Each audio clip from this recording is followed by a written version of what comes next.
सिंध जो सफ़र, धरतीअ जे रंगनि सां भरियल कहाणी।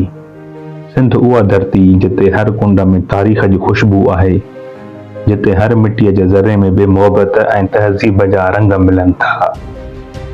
थर जो रेगिस्तान जिते रेतीअ ते हलंदे लॻे थो त ॼण धरती ॻाए रही हुजे। उतां जे माण्हुनि जा चहिरा रेतीअ वांगुरु सूंहं ऐं सबुर सां भरपूर। सिंध जा पहाड़, गोरख हिल स्टेशन, सिंध जी छित जिते हवा थधी, बादल हथ में लॻनि था ऐं हर कुंड मां लॻे थो ॼण धरती पाण सां ॻाल्हाए रही हुजे।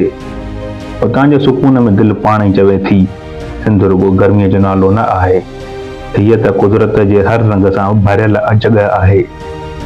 दरियाए सिंध जे लहरुनि खां वठी गोरख जे पहाड़नि ताईं ही सभु कुझु ॻाल्हाए रहिया आहिनि। हीअ आहे सिंध, धरती जेका सूंहं ऐं सचाईअ सां भरियल आहे। तखर, लाड़कां ऐं ठठो, हर शहर पंहिंजी कहाणी पाण में लिकाए वेठो आहे। किथे दरिया जी थधी हवा त किथे कोट ॾिजे जा पुराणा मीनार, सिंध जा मुहाफ़िज़। सदियूं गुज़री वयूं पर अञा बि उभा बीठल। हीअ धरती रुॻो जॻह न आहे, हीअ अहसास आहे, सुञाणप आहे ऐं फ़ख़ुरु आहे। दरियाए सिंध जेको हज़ारनि वरियनि खां वही रहियो आहे, इहो सिंध जी दिलि आहे जेको हमेशह धड़कंदो रहंदो। जेकॾहिं तव्हां सिंध खे न ॾिठो त ॼण तव्हां तारीख़ जो सभ खां ख़ूबसूरत सुफ़ो पढ़णु विसारे छॾियो।